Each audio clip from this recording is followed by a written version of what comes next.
Well, Emi Sakura just had her last official match in a special show in ChocoPro, facing off against one of her proteges and students, Mei Suruga. New Japan continues more with the summer struggles, but also continuing on with Super Junior Tag League. We're going to be seeing in the later on who could be eliminated, who could advance to challenge for the IWGP Junior Heavyweight Tag Team titles. AEW Dark had a very small show, but one heck of amazing main event with two different brothers. We got the Sydal Brothers and, of course, the Lucha Brothers. And then finally, I'm going to review this past Saturday's event by AAW Savages and Kings with a main event where Eddie Kingston picked a surprise tag team partner and, of course, his future opponent, who is the current AAW World Champion, Fred Yehi, reveals his. So, let's get started with another episode of Deleted Wrestle Zone.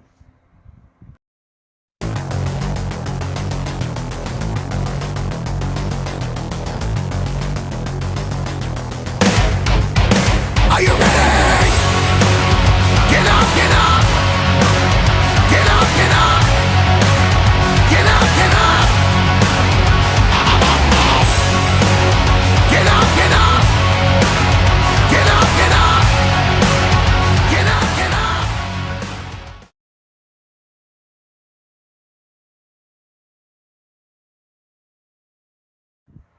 Welcome everybody to Deleted Wrestle Zone. All things that it's pro wrestling with AEW, NXT, New Japan Pro Wrestling, Impact Wrestling, the National Wrestling Alliance, various promotions, wrestlers, matches, and championships.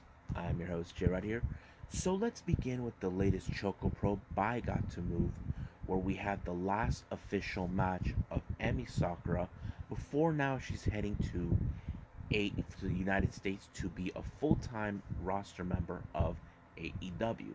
Now, some of you probably ask yourselves, why is she really officially with AEW? Yes, but however, she was unable to return to the US due to the restrictions of the whole pandemic. But during her time, she's been in Japan, mostly been focusing on the ChocoPro events from her promotion, Gatoh. Now that she's officially be leaving her promotion, leaving it in the capable hands of members of her roster such as Balianaki, Mei Suruga, Tokiko Kihura, and many others. While she and her, of course, one of her closest friends, who is also a perfect English speaker and translator, Lulu Pencil, will be joining her. But this match right here between Emi Sakura and Mei Suruga, it's a perfect way of ending.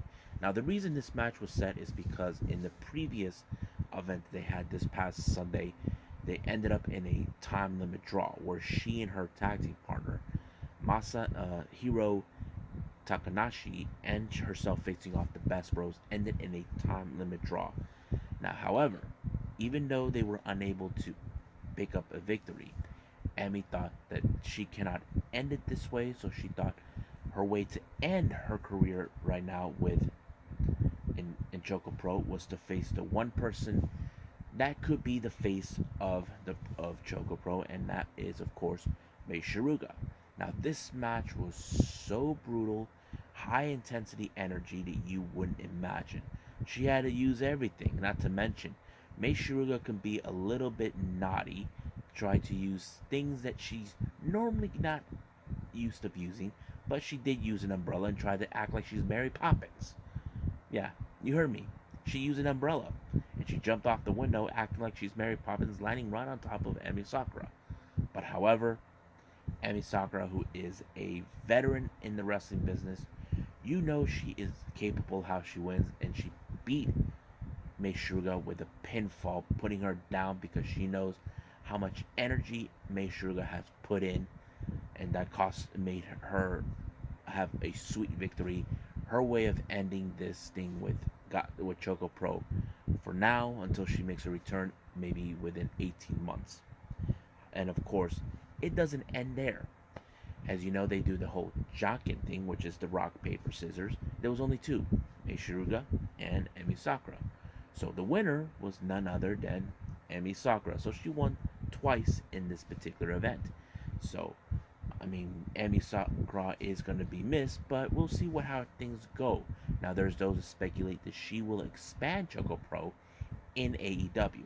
To me, I'm down for it. This will be a fun experience to watch, and I hope many of you guys who are AEW fans could follow. Now, if you guys never seen any of the ChocoPro events, go to Gatoh Move's YouTube site, and you'll find it, and you'll be amazed with it. If you haven't seen certain ones, just enjoy it. Start from the beginning all the way. That starts with Minoru Suzuki, and that's pretty much it for that.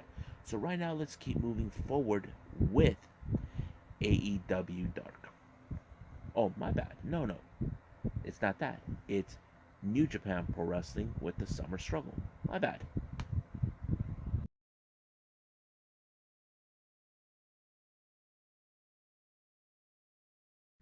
Okay, so we're continuing on with more of New Japan Pro Wrestling's Summer Struggle with the Super Junior Tag League, which they normally do annually, except for last year due to the fact that they did not have enough junior heavyweight contenders in the tag team division to help out.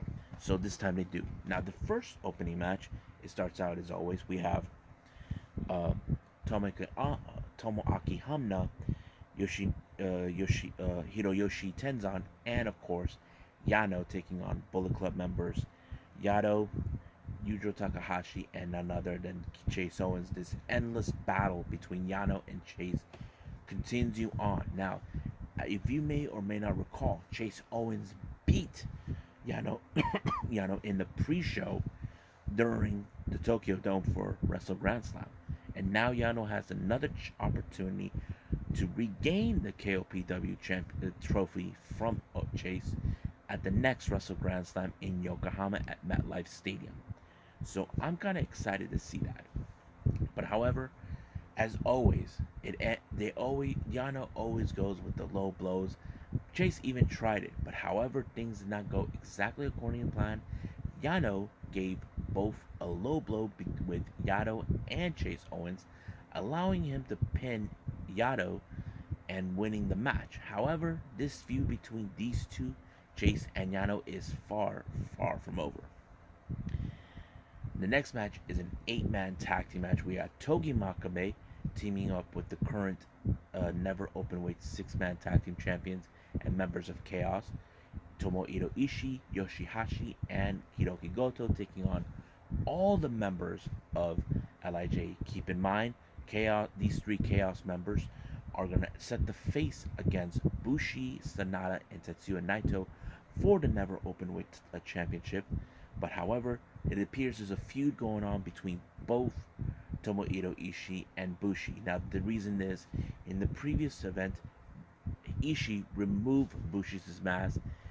Now, as you know, that's kind of like a disrespectful thing for him to do, but of course, Ishii doesn't give a damn for anything, but this is far from over. But however, the match ended when Shingo Takagi pinned Togi Makabe to make this match end perfectly.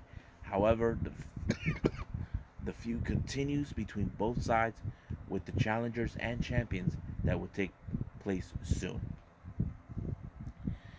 Now we get to, of course, the matches for the Super Junior Tag League.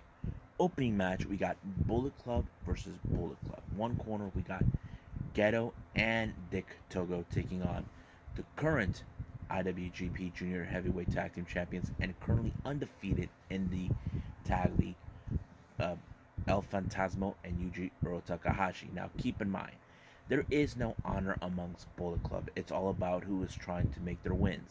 As you know, that's what Bullet Club does. They know it's a brotherhood, but when it comes to getting themselves involved in fighting their own brothers, they have to step up and not pull any punches or try to trick them in order to get yourself the advantage. But however, that did not end well when, of course, once again, the sudden death hit Gatoh. Now the real question remains, does Phantasmo have something in his shoes? That is still the remain to be seen, but we don't know yet. but Gatoh was out cold like he could not be awakened. He was like a little baby who couldn't even stand up. The next match we have, of course, Suzuki-gun members Yoshinobu Kanemaru and Despy taking on Tiger Mask and Robbie Eagles. Now keep in mind, Desperado was the previous IWGP Junior Heavyweight Champion until he lost the title to none other than Robbie Eagles. Despy hasn't forgotten what happened, but of course, as you know, they knew every weakness that Robbie has. If you guys know this, Eagles has a knee problem. So does Desperado. But however, it was Robbie Eagles that forced Kanemaru to tap out when he put him in a leg lock. So basically, right now, with Kanemaru and Despy, they had 2 matches wins, but this is their first loss that they have so far. As for Robbie Eagles and Tiger Mask, they are currently undefeated. Now, the next and final match we have is Roppongi 3K and Master Watt versus Master Wato and Ryusuke Taguchi. These two teams are currently no wins so far. They only had 2 losses. But however, this match was very interesting because we don't know if this is the match where they're eliminated due to the fact these guys are low in the low points.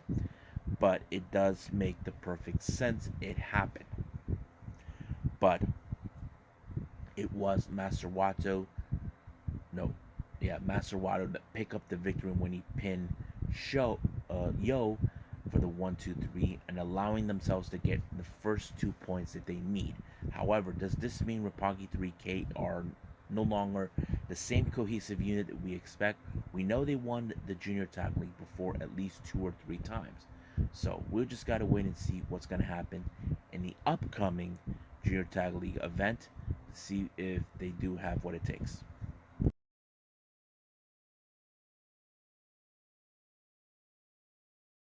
Okay, now while we get to AEW Dark Elevation, I almost screwed up on this episode when I finished with the Got to Move stuff, but it did not stop me. I correct myself and I hit myself in the head. But right now, this is a very short event. I did not entirely expected it, but it happened. Opening match, we got Red Velvet taking on Renee Michelle. Renee Michelle wasn't gonna wait for her to do her little thing where she's stirring it up, but however, it did allow for Red Velvet to pick up the victory when she put her in the final slice. And 1-2-3, she continues to impress us.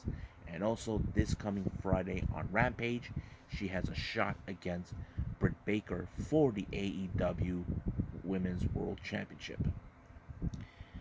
The next match, we got Pretty Peter Avalon along with the Wingmen Benoni and Drake taking on the captain, Sean Dean. Now, for me, I would have assumed that Pretty Peter Avalon was going to win this match because he has a bit more experience. But however, this match was special because in the bottom of the first rows of the ring, we had people from the Wounded Warriors Project. These are veterans who are injured. If you guys know this or not, Sean Dean was in fact once served in the United States Navy. So thank you for your service, Sean Dean. And of course, he won with an amazing backbreaker power bomb.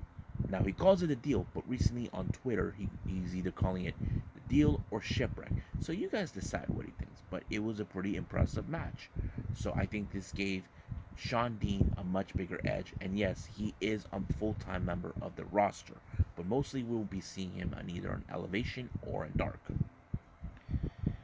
Next match, we got Hikaru Shida taking on Tesha Price. Now, you can guess in this type of match that Hikaru Shida is not playing games. Tesha Price, well, she is, but she paid the price when Hikaru Shida put her in the Falcon Arrow, and she did not get up from that, allowing herself for a 1-2-3. Now, as you know, this past Wednesday on Dynamite, we just saw Daniel Garcia teaming up with 2.0, or formerly known as Everrise. Daniel Garcia had things to say. He knows that he's going to face in Dark Fuego del Sol, the master of the Tornado DDT. And of course, he will be facing Darby Allin. So this is one of those moments Daniel Garcia is going to wish he should not have opened his mouth, but anything could happen. Now, we were supposed to have a tag team match, Joey Janela and Sonny Kiss taking on Baron Black and I forgot what the other guys called himself, but Joey Janela turned his back on Sonny Kiss, giving him the super kick right in the face. Baron and his partner tried to help out, but Joey Janela decided to decimate Sonny Kiss. So this looks like it's finally over between two teams. We may see a feud between both Sonny Kiss and Joey Janela. Only time will tell when that day happens. Next match, we got Brian Cage taking on RSP, or as we know him in GCW, Ricky Shane Page, the despicable one. It was a pretty good, impressive match because we got two huge dudes. Don't let the size fool you, but these guys have some great agility when it comes to doing some kicks and high flying. But however, you cannot match the powerness and the strength of Brian Cage. So, who better to end him? That was him. And of course, he put him in the F5, and 1, 2, 3, RSP is out. And Brian Cage prevails. So we'll see what's going to happen between him and Team Taz down the line. Now, finally, we get her back in the ring. She's been busy endorsing all this, all thanks to Smart Mark Sterling, or as we like to call him, the Weasel. And Jade Cargill returned into the ring, taking on Amber Nova.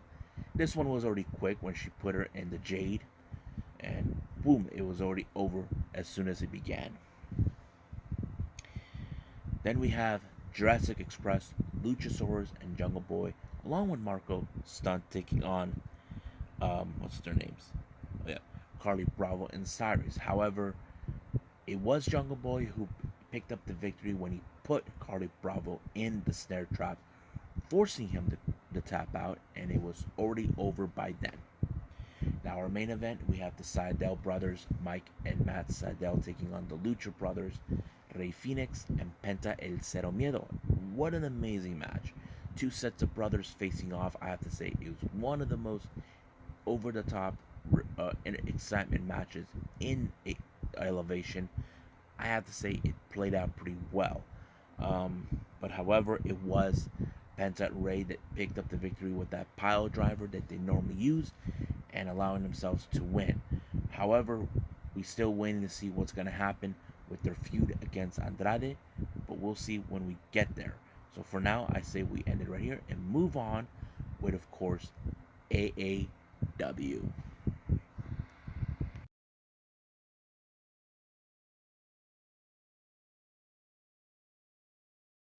Now, those who are not familiarized with AAW, this is one of the most popular promotions out in Illinois, mostly in Chicago.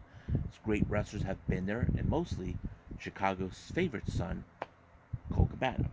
Now, the opening match, the event is called Savages and Kings. This took place this past Saturday, and I'm sorry it took too long for this one, but I am ready to do this for all of you. First match, we got Isaiah Moore taking on Shane Mercer. This match was very intense. Shane Mercer is like a beast. You wouldn't expect him. But when he had, in the end, Isaiah in his arms, and he does a moonsault right on top of him, it was already over before he knows it. So Shane Mercer continues to impress us with his strength and his ability. I don't know who will be man enough to stop him. Now, in this video package, Eddie Kingston is sending a clear message to Fred Yehi, who is the current AAW World Champion, and of course, Kingston is grateful to be there because AAW has given him time to be there. They kept him fed and all that. Now, the next match is the number one contendership for the AAW's Women's Championship. It's a triple threat match. We got the Brazilian Wonder Woman, one of my favorites, Christy James, taking on Jody Threat, taking on Sky Blue. So it was a three-way. It was a good match. But however, Sky Blue, once again, she has to deal with these idiots, the Boricuai, these Puerto Ricans guys that keep bugging her. But this time she got even with them. They even got themselves involved in this, even though they're not supposed to. But luckily, Jody Threat took care of them. But the match even went all the way to the bar. Yes, you heard me, the bar. You couldn't see it. There's a clip on YouTube from some fan who saw it where Sky Blue suplexed Christy Jane right on the board of the table of the bar. That must have hurt like hell. But however, it was Jody Threat that picked up the victory, becoming the number one contender for the AAW women's title. Now, Allison Kay, as you all know, she is the current AAW women's champion. She's fully aware who she's facing. She's facing Melanie Cruz, who we know in AEW as Melanie. She is no longer part of the roster. She left as soon as Awesome Kong left too. But now she is back. She was gone for quite some time. But this time she's ready to face off. Now the next match, this is another number one contender match for the AAW Heritage Cup. It's a four-way match. We got Davey Vega versus frontman Josh C versus Ace Austin and the guy who made the Heritage title stand out, Hakeem Z. Now this match, anything could happen. Now Johnny E. Bravo was there to make the record straight that Davey's going to win this, but however, it did not end it in that fact. Apparently, Ace Austin was the one to win it, but as soon as the match was over, Johnny E. Bravo decided to hijack the show, saying that the AAW officials need to overturn the match. Ain't gonna happen. But however, they were abruptly disturbed by the appearance of Russ Jones and his manager. And this match became a separate match between Mike Hartenbauer and Russ Jones. What an unbelievable match. But when it comes to Russ Jones, you guys know he's a beast that would stop at nothing to teach Mike a lesson, especially John E. Bravo. Now we get a video package from Colt Cabana. Now he's fully aware his opponent is someone who criticized him a lot, and that is none other than Larry D. So basically, Colt Cabana is going to teach him a lesson about who he deals with. And I have to say, it worked out pretty well. Now the next match is a championship match. This is for the AAW women's title between Melanie Cruz versus the current champion, Allison Kay. The match was pretty interesting, but however, it ended when, of course, Allison Kay put Melanie in a big type of submission and giving her the elbow until the referee called off the match and saying it's over, and of course she retained her title. The next thing we have is a interview with Jake Lander and Brandon Lee, who are facing for the AAW tag team titles. Now this is a very unorthodox team because this is the first time they're teaming up. Anything could happen in this type of match, but we'll see what happens then. Next up we have is Shaft taking on Jake Something. This is a very powerhouse match between two individuals. Now this is like two giants, but however, it was a major upset with Shaft winning the match and Jake Something not losing, but he decided to flip up the bird in front of Shaft.